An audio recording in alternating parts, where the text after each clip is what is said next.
Hey polish nerdies, it's Janine and Karen. We're going to show you how to take off UV gel polish without damaging your nails. Karen, aka Manigeek, wears clear UV gel polish as a base for nail swatches. She'll demo 3 methods of removal and her key techniques for flawless nails. Manigeek, do you or do you not have a disclaimer to share? I do. I would like to say, in no uncertain terms, I ain't no pro, just a nerd. This works for me, but it may not work for you, so your mileage may vary. We're removing this, I'm gonna say, judging by this growth, I'm gonna say it's a 12-day-old, 12, maybe 14-day-old gel mani. What you can't see here is probably the growth gap, because coats that I've done are so insanely thin that there's no bump when it grows out. That's going to be hard for most of you to achieve the first few times you do it, but you're going to get there. Anyhow, we're not talking about that. We're talking about getting this junk off safely and effectively and quickly. So about these tools. So these are just a variety of scraper pushy backy tools? Yes, they're cuticle pushers and scrapey things. And this is, hey, check it out, Revlon. I don't know if you can see that.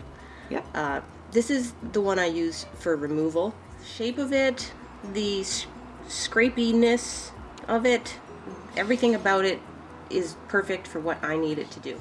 Before I even start with the removal, I'm going to do my cuticles. I know you're thinking, hey Manigeek, what cuticles? These ones? The ones you can barely see. So the reason I'm going in here is because I'm pushing my cuticles back and cleaning up whatever kind of goop is stuck there, just scraping off the cuticle goop. It's a gentle process. There should be no real scrapiness. You're just nudging. Violence. I'm nudging and I'm taking off the stuff that's growing up that's attached to the nail. But very gently. You're not even exerting any pressure, are you? Ta-da! Oh, and what do you use that for? That's just to scrape. You go like that. Really important to note in this video that everything that you see, Manigeek has purchased. Push your cuticles back because you want to get maximum coverage when you do your new coat of gel. Like, you don't want your cuticle to be all the way up here, because otherwise you can't get your polish close enough and it looks bad when it grows out. Now that all my lovely cuticle pushy has been done, we're going to use this buffing block, which is medium fine.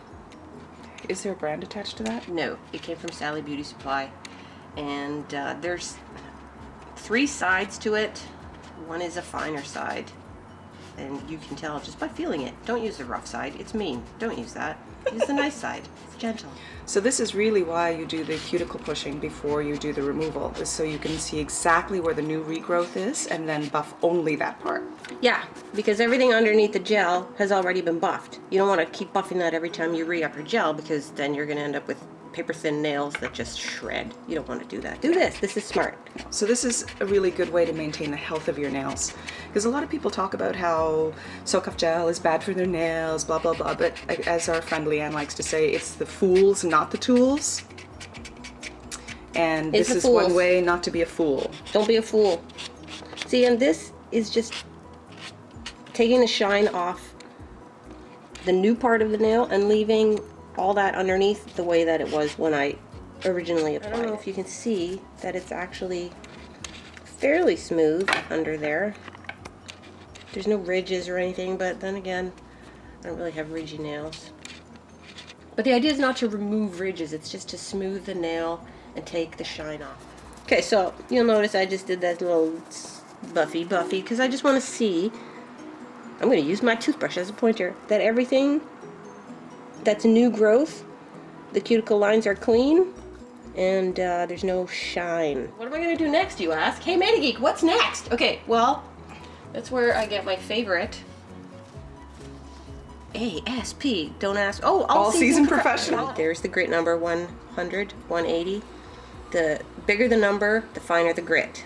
So we're going to use the 180 side. I file on my black pants. I know you think it's weird because they're going to get dusty and nail dusty, but you can see the shape against black way better than you can see the shape against white. I don't really know how to explain the way that I file, just that I file it to a shape that I like. Now you're going to look at this nail and you're going to think, what is all this extra crud? That's when you get your other file, Which file is this? This is my medium file. I don't know what number it is, but So is it finer than the one you just used? it's a little finer than the one I just used. Okay. And also from Sally. Run your file kind of upwards towards you, and it's just going to take that off. You're not filing so much as just kind of removing that extra filing bit that got stuck on. Now I'm going to take my fantastic ASP All Season Professional 100-180. I'm going to use the 180 side, and I'm going to take the shine off of the soak off gel. So you'll notice that I'm not really scraping. I'm kind of almost buffing. Because you don't want to go down to the nail part. You really just need to get the shine off the old polish. Yeah. This is what your nails should look like before you soak them. Delon Plus. They come from Costco because you can get, I think it's 8 packs in a box, and it's 13 bucks Canadian. 100% pure acetone. When you look at the ingredients, all it says is acetone. Nothing else. It's fast. It makes your skin white and freaks you out, but don't worry because it's really only taking off the top layer of oils. The acetone particle is too big to penetrate your actual skin or your nails, so it's okay. So there's acetone, and let's go with the tinfoil method first. Show people how that works. Take a piece of your pre-cut tinfoil. Take a piece of your Pre-cut cotton pad. And then we're going up here like this. Sound effects? Yeah, don't. I'm sorry. Okay. Those are not lovely sound effects. The reason we're showing you this method is because salons use it. Also really, really good to get glitter nail polish off. Yeah, we actually have a post about that, glitter nail polish and how to remove glitter nail polish and the foil method already on the site. I folded it like that because then you can actually get your finger out and look at it, and if it's not done, stick it back in. It's very very nerdy because I'm a nerd. Okay, so you're gonna do all of your nails, obviously, all of your fingers at once, not just your middle finger, because Why did you choose the middle finger? I don't know, it was the easiest one to wrap. All so right. you're doing all these at once. This is gonna soak probably, my coats are really thin, so I could probably go at this in 5 minutes or so and get the polish to come off. Here's method number 2, where you get this bowl of nice warm water, make it so you can put your finger in it. And then I'm gonna take this little stainless steel thing I got from the dollar store, in my in-frame. Take my 100% pure acetone, pour some in there like that. Thank goodness I have Bounty under there. I'm taking this little pot of 100% pure acetone, I'm putting it in here with my warm water, and then I'm sticking my hand in. So yes, this was one of the very first methods that we used to see of soak-off removal when soak-off gel first hit the market back in 2010. Why the warm water, Manigeek? Well, it just helps speed up the rate of return of the acetone. It makes it work faster. Also, it feels warm as opposed to acetone, which generally just feels really cold and unpleasant. Why the Bounty, Manigeek? Well, let me show you. So that you can put your hand down and not have the acetone eat away At your desk surface. desk or your table, or whatever it is that you're working on. And is this one sheet of Bounty folded This is twice? 2 sheets. This is 2. Oh, 2. So it's a double layer. Yeah, and you know what? After I'm done with this, I'm going to keep this in the drawer and use it next time. I would have soaked in there for, I don't know, like 5 minutes maybe, and then I would have pushed the polish off. So we're not going to do that because it's old school. We're kicking it new school these days. I bought these. I got these from a nail polish supply store. Wow, look at that whiteness. I got them from a nail polish supply store for, I think it was $3 for 10. Nice. I know. $3 Canadian, which is like 50 cents American. Oh, look at all the white. I on know. your People nail. get scared. You know what? People get scared of acetone. They go, oh my god, my nails, my hands, it ruins my hands. This is not ruined. This is just dehydrated. It can be fixed. The very top layer. You can fix this with spit. Oh, don't do that. if I lick, never mind. Okay, so what do we have here? We have these clippy things. We also go back to our friendly little cotton rounds, which are pre-cut because we're nerds. And we're going to take our acetone bottle, which I'm going to put on my paper towel. And then I'm going to squidge it. Are you watching? Mm-hmm. I like the acetone pump. This one's actually Quo that I ripped the lid off because who needs to close their acetone pump? Nobody. Stick this in here like this. Put your finger in. Watch. Oh, look, totally done. So you save on foil. You save on foil, which is not fun to cut at all. You save on acetone because you don't end up using that much. And You save on time too, because look at that. you save on time. You don't have to unwrap it or to see how it's going. It does drip, so you can't. So try probably not to can't hold see your it. hand straight up. Yeah, I tend to keep my hand like this, but I like this method the best because with tin foil you have to unwrap your nails to have a look, and these ones you just have to unclip. And then With the bowl, hot water bowl thing, you have to take your whole hand out to work on one nail. nail.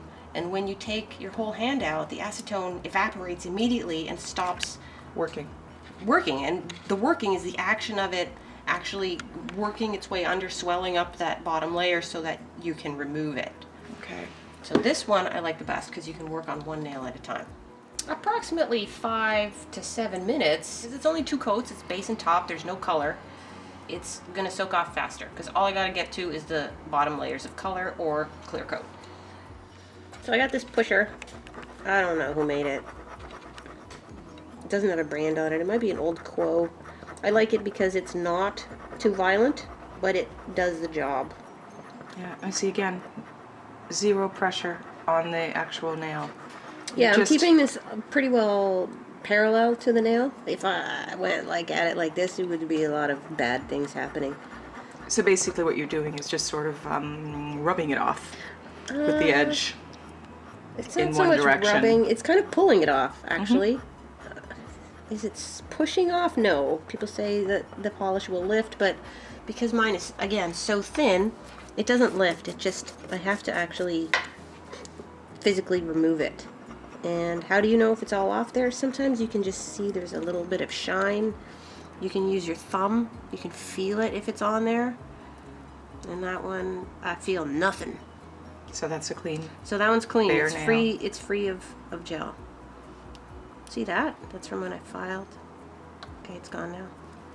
So you just continue doing that. If it's not fully soaked off, just slap the clip back on. See how easy that just peels? Like whee! It looks violent. damaging and violent, but it's really not. It's you control the pressure, you control the technique. Yeah, it used to be that I didn't want to share this information with anybody because it's not for the person who, like a Sunday driver. It's not for a Sunday driver. It's for somebody who has time and will take time and do it properly. Because every single step of this process needs to be perfect. Now you're looking at my nail and you're thinking, wow, your nail looks like crap, Manigeek. But what you're seeing is the white dried out spots from the acetone. And they actually look great. There's no shine on them, which is what I want. They're even, they're level. There's no residual stuff. Yeah, there is, see? This is it.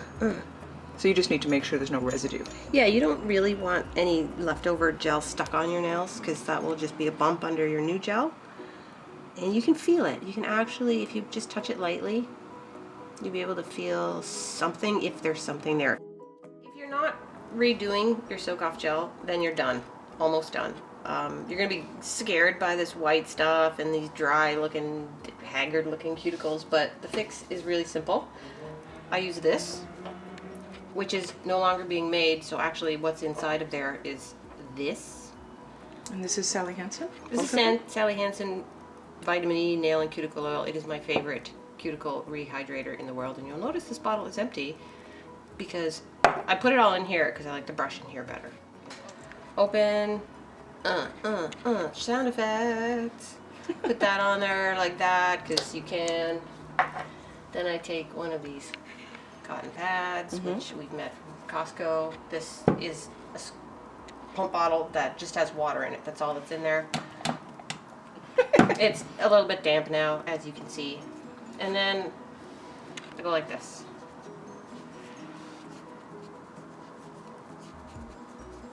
The oil is to replace the oil that's lost. The And- water is to replace the moisture that's lost. So using the combination, ideally you have replaced, Both. yeah, in one shot. Bam, you're done. So remember how my nails didn't look so great? Now look at them. Those are my natural nails that have been covered by gel for 3 years. They're good to go. Nice. Thank you, Manigeek. You're welcome. XOXO. XOXO Manigeek.